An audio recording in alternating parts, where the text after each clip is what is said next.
সে ছিল ওই আরশ পাকে হয়ে মিমের ফুল, দুনিয়া ঘুরে পাবি না গো যাহার সমতল। সে ছিল ওই আরশ পাকে হয়ে মিমের ফুল, দুনিয়া ঘুরে পাবি না গো যাহার সমতল।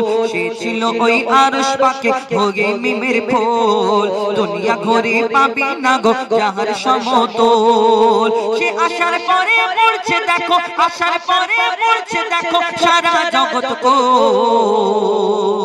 কি বলে?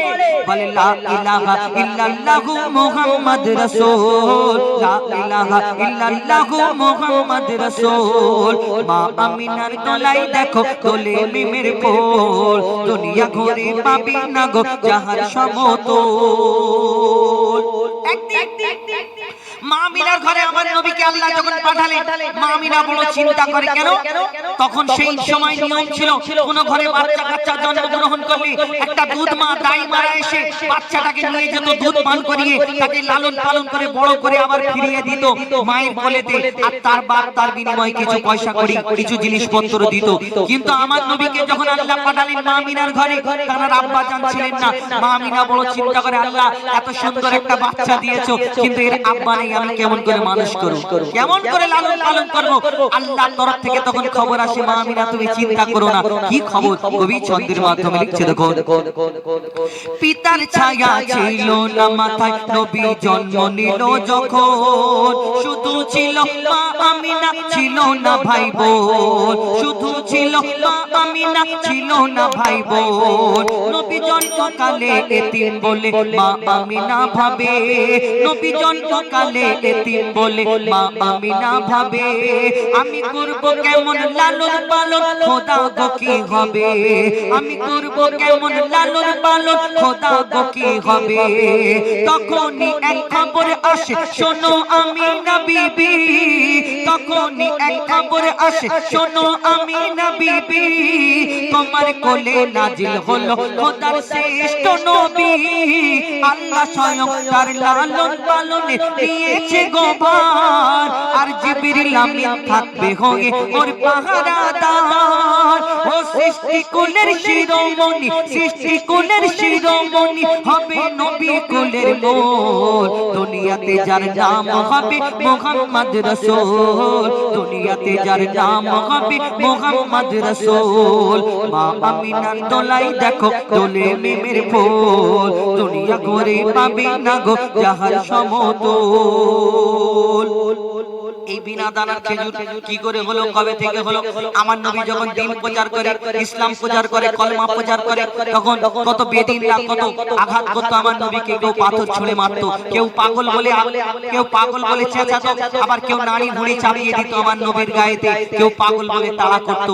আর নবীর গায়ে যখন পাথর দিয়ে আঘাত করতো, এত রক্ত বের হতো, এত রক্ত বের হতো, এই পায়ের জুতা মুবারক পায়ের সঙ্গে জাপটে রয়ে যেত, রক্তটা ঝরে ঝরে ঝরে ঝরে এই পায়েতে জুতা মুবারকে গিয়ে জড়ো হয়ে হয়ে এই জুতা মুবারকের সঙ্গে ওই রক্ত আর এত গাঢ় হয়ে যেত, সেই জুতাটা জাপটে রয়ে যেত। আবার মা ফাতেমা তিনি গরম পানি দিয়ে এই জুতা মুবারকটা ছাড়াতেন, তাহলে কত কষ্ট করেছে। তো একদিন একটা ইহুদি আমার দয়ার নবীকে কষ্ট দেবে বলে সে একটা খেজুরের দানা কুড়িয়েছে, খেজুরের দানাটা কুড়িয়ে তাকে ভালো করে আগুনেতে পুড়িয়েছে, আর একটা দানা পোড়ালে কোনোদিন সেই দানা থেকে গাছ হয় না। তো সেই দানাটা পুড়িয়ে এনে আমার নবীকে পরীক্ষা করছে, বলে মোহাম্মদ তুমি যে দুনিয়াতে নবী বলে দাবি করো, তোমাকে আমি একটা পরীক্ষা করব, তোমাকে আমি এই খেজুরের দানাটা দিচ্ছি, তুমি আমার সামনে এই দানাটা পুঁতে দেবে, আর এখানে একটা গাছ বের করে দেখাতে হবে। সে চিন্তা করছে আমি এমন প্রশ্ন করেছি মোহাম্মদ ভয়েতে পালাবে, কিন্তু আমার দয়ার নবী মিচকি হেসে সেই খেজুরের দানা নিয়ে বলছে, শোনো ইহুদি, তোমার সামনে আমি দানাটা পুঁতে দিচ্ছি, এখানে শুধু একটা গাছ হবে না, এখানে একদিনে একটা গাছ হবে, গাছেতে ফল হবে, এই ফল তোমাকে কালকে খাও। এই কথা যখন শুনি ইহুদি তখন চিন্তায় পড়ে যায়। কিন্তু ইহুদির সাথীরা বলছে, শোনো মোহাম্মদ আসমানের চাঁদকে টুকরা করে দেখিয়েছে, জমিনের পাথরকে কলমা পড়িয়ে দেখিয়েছে, হয়তো মোহাম্মদ কোনো জাদু জানে, তুমি পারবে না। তখন ইহুদি ভয় পেয়ে যায়। তারপর কি হয় দেখছি দেখুন। এক খেজুর দানা নিয়ে এক ইহুদি নবীর কাছে কয়, এক খেজুর দানা নিয়ে এক ইহুদি নবীর কাছে কয়, বলে তোমায় নবী মেনে নেব এই দানাতে যদি একদিনে গাছ হয় তোমায় নবী মেনে নেব এই দানাতে যদি একদিনে গাছ হয় আর সেই দানা নিয়ে নবী আমার মাটিতে পুঁতে হাসে বলে এই দানার ফল খাবে গোকাল ইহুদি তুমি এসে এই দানার ফল খাবে গোকাল ইহুদি তুমি এসে আর ভাবে ইহুদি সত্যি যদি এই দানাতে গাছ হয়ে যায় সেই ভয়েতে গভীর রাতে ইহুদি দানা চুরি করে তুলে নেয় ইহুদি রাতে ঘুমানোর জন্য যখন শুয়ে পড়ে তখন শুধু এই পাশ ওপাশ করে কেন ঘুম আসে না চিন্তা করছে যদি সত্যিকারের গাছ হয় তাহলে আমাকে কলমা পড়তে হবে